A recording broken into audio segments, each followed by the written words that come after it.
and the message she forgot to delete. I used to think the worst part of betrayal was the moment you discovered it. The jolt, the hand going cold around the phone, the way your breath turns thin and papery. I was wrong. The worst part is the hour afterward when your house looks exactly the same, fridge humming, plants yawning toward the window, and you're expected to keep living in it like a set piece who knows his lines. That hour started for me on a gray Thursday when my wife, Lena, forgot to delete a voice message. She'd left for an early Pilates class and I was making coffee, still wearing last night's t-shirt, rubbing sleep from my eyes. Her phone chimed on the counter. It wasn't a sound I recognized, a softer tone like a secret clearing its throat. I shouldn't have looked, I know that, but the screen lit with an audio bubble and a name I didn't recognize. Alex Studio. The message length read 009, 9 seconds, the kind of span that can destroy a marriage. I pressed play without letting myself think. The voice was a man's, low, granite smooth. "I left the key where we said," he murmured, as if anyone could be listening. "Doors got a sticky lock, push first, miss you today if you can." And then a hiss of silence. I stared at the tile pattern under my bare feet as if some geometry could save me. Key, door, today, miss you. I pressed replay once, twice, saw my finger become something I didn't control. When the panic finally arrived, it did not come clean. It crawled, sticky and embarrassing, through every memory I had of Lena in the last month. Later showers, extra workouts, a new perfume with wood in it. The messages in her calendar I'd left alone. The light blue yoga mat rolled by the door like a promise.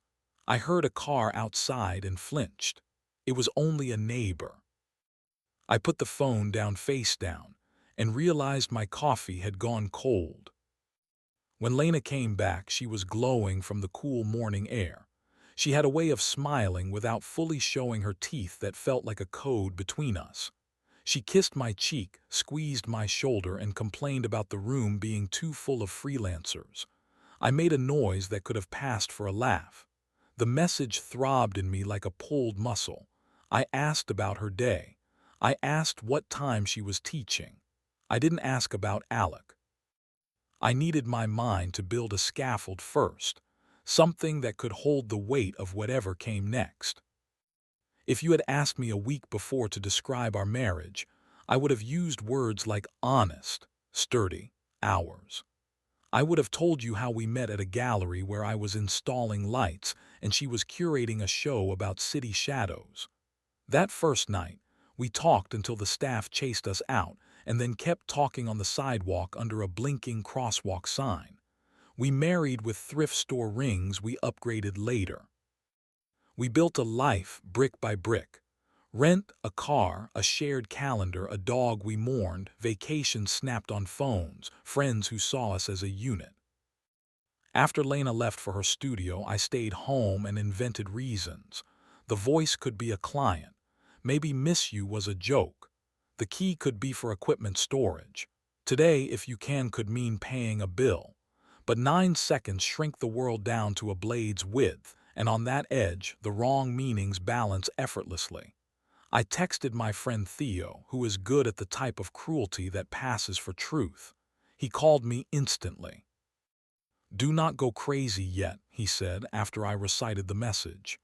Yet landed like a brick. "Gather data, panic with evidence. You owe yourself that." "How do you gather data on your own wife?" I said. "Same way you wire a stage," he said. "Follow the lines, there's always a power source." I didn't love myself in the hours that followed. I didn't like the way I typed Alex Studio into every platform, the way I scrolled faces and bios, each one a suspect. I didn't like the man who took a long walk just to pass by my wife's building and saw her through a window laughing with someone tall, his hand braced casually on the doorframe, no ring. I didn't like how my breath snagged when she touched his forearm in that way women do when they want to be careful and careless at the same time. She came home late. We ate on the balcony and pretended to listen to the city. When she went to shower, she left her phone on the table. A new message arrived, but without a preview, just the nudge of a notification from the same name. I didn't touch it. I felt both chivalrous and cowardly, which is a nasty combination. "Want to come with me tomorrow?" she called from the bathroom. "I might be at the studio late." "Can't," I said. "Deadlines." There's a version of this story where I confront her immediately, where I say, "Who is Alec?" and watch her face arrange itself into truth or something like it. But our lives had grown too enmeshed for an explosion. We had a joint savings account, a trip planned for October, a dinner with her mother on Sunday. I detached a version of myself and sent it forward like a scout. It returned with reconnaissance. On Friday afternoon, Lena often said she was meeting a client near the river. On Friday afternoons, I often stayed at the office late wearing headphones like armor. This Friday, I wasn't going to. Theo, who has a talent for complicated favors, loaned me a key to his coworking loft 3 blocks from the river. It had rooftop access. "This is insane," he said, handing it over. "But if you're telling the story someday, make it cinematic." "I'm not a storyteller," I said. "You are now." Friday arrived with a sky the color of brushed steel. At 4:10 p.m., I watched from the rooftop as Lena turned the corner below, hair in a low knot, wearing the camel coat I bought her last winter. She headed toward a narrow street that dead ends into an old brick building with a green door that is mostly for show. The real entrance is around the side, a private stairway to second-floor studios, each with a transom window. The building once housed a tailor. It smells like old steam in the summer. She paused at the corner and glanced down the street, then moved with purpose to the side entrance. A man in a dark jacket stepped from a doorway and fell into step beside her.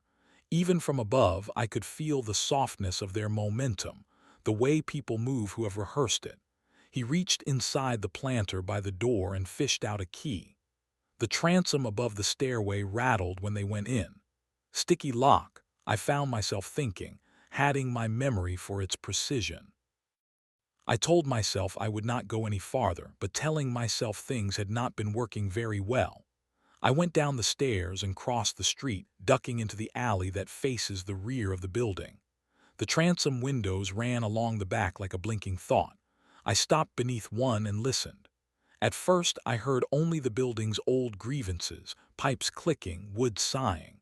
Then voices, low and careful. A laugh of hers that I knew too well.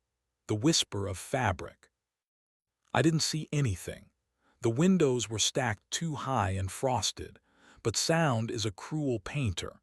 You begin to imagine the brushstrokes. I stood long enough to memorize the tempo of a betrayal. I stood until my hands shook, not with rage, but with a scary calm that felt like winter arriving. Then I walked away before I became someone who knocked. That night I cooked pasta and pretended to be a man whose Friday went normally. Lena came home with the glow of a secret. She kissed me with practiced tenderness and asked about my day. I told the truth, technically. Quiet. She went to shower and I poured wine we didn't need. When she returned to the living room, she tucked my hair behind my ear and looked at me long enough to memorize me. The gesture broke something. I excused myself and stood in the hallway staring at a framed photo of us in Lisbon. We're on a rooftop with laundry flapping behind us and her mouth open mid-laugh. The past is a great liar. In bed, she reached for me and I let her because I still wanted her, because desire doesn't dissolve when trust does.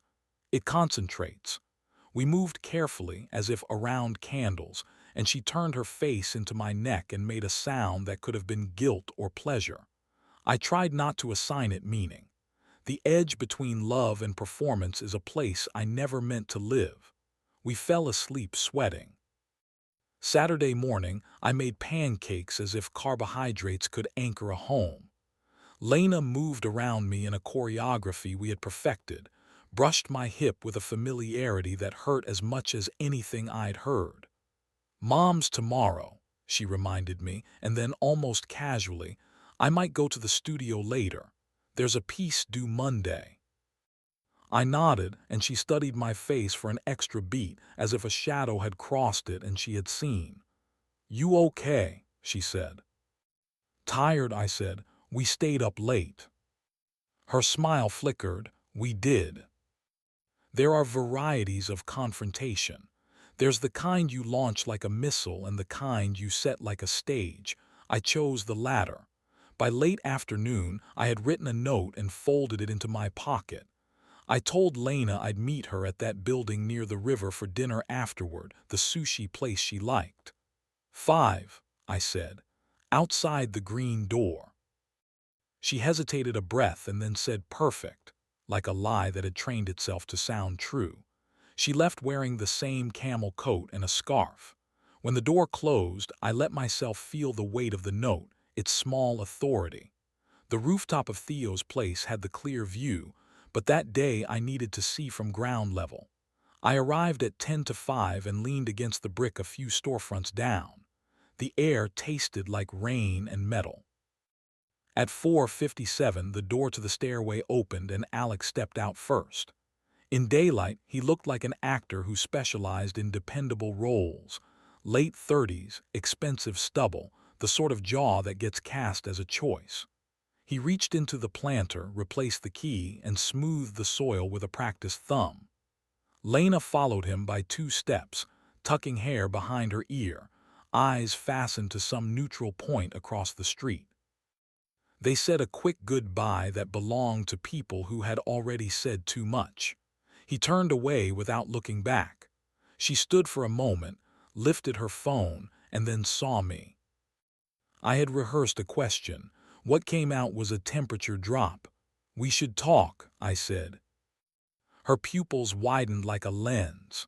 For a second, we were 2 people trying to run through treacle dreams to reach each other. She nodded and we walked to the river where the railing is cold even in summer. I handed her the note. She took it without opening it. "What is it?" she said. "The 9 seconds," I said. I heard them, the key, the sticky lock. Her throat moved. She looked at the note as if it might burn. She opened it. I had written only, "Is it love or is it escape?"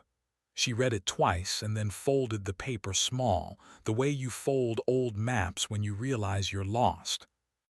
"It started as escape," she said. "I don't know what it is now." We were quiet long enough to hear a tram in the distance. She leaned on the rail and said, "To the water. I kept waiting to talk to you before I did anything. But then the anything happened and talking felt like admitting to being the person who did it." "Who is he?" I said, not because I didn't know, but because we were establishing a language where truth could live. "A photographer," she said. "We were working on a series about doors of the city. He's kind. He asked me about the version of me that isn't your wife. I didn't know I missed her." There it was, not a confession, not an apology, a diagnosis. It landed as both indictment and relief. I could be angry at a person called Alec, rage at an abstract noun like kindness is harder.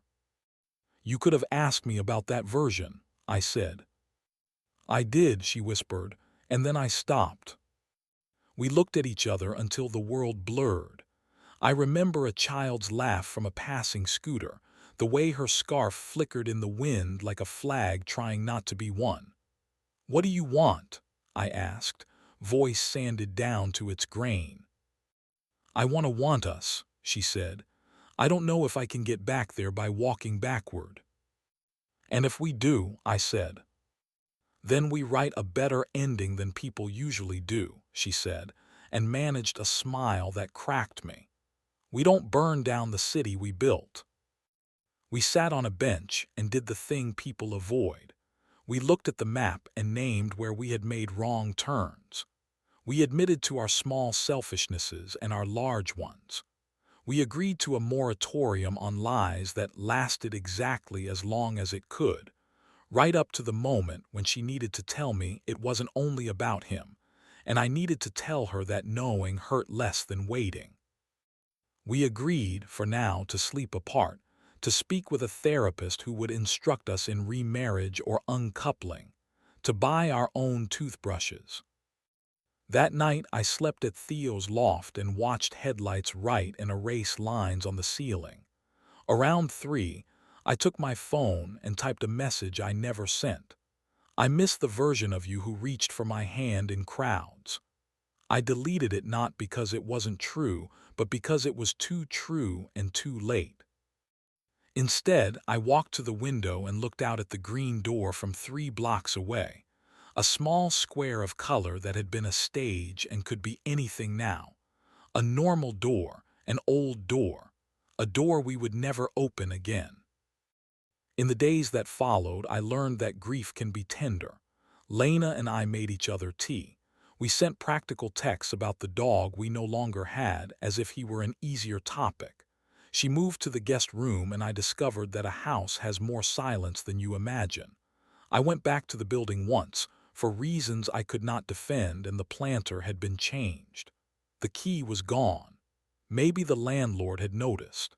Maybe Alec had chosen a smarter hiding place. Maybe the story we started there had ended without us. When I think about those 9 seconds now, I am less interested in them than in the spaces around them, the breath before he spoke, the hiss after, the parts of a message that aren't the message at all. We live there, I think, in the margins, in the sticky locks we push before we turn. I keep the note I wrote folded in my wallet, not as a punishment but as a compass. Love or escape. Some days when the city is bright and the river carries ordinary light, I believe we could still choose the first. Other days I practice the second with dignity, and that, too, feels like a kind of devotion. And if you're asking about the touch, the heat, the edge, yes, there were moments even at the end that felt like a fuse being lit. We kissed in doorways with the urgency of people who could still almost be who they were. Her fingers pressed the back of my neck the way they did in the beginning, and I remembered the classroom smell of her hair, the laugh I earned when I mispronounced an artist's name. But even those bright sparks were set against a night we had to name. Desire survived the truth. It just learned the shape of it. On our last evening together before we paused, we stood at the window and watched a couple across the street blur into one body in their kitchen, backlit by a pendant lamp. We didn't speak. I rested my hand on the cool glass and felt the ghost of her hand next to mine. In the reflection, we were 2 silhouettes in the city, and for a second the world steadied. Then the lamp across the street clicked off, and in the soft dark I felt something unclench in me. Not forgiveness exactly, but the possibility of it. I'm still learning how to walk with that. I'm still learning which doors to knock on, which to lock, and which, finally, to leave behind.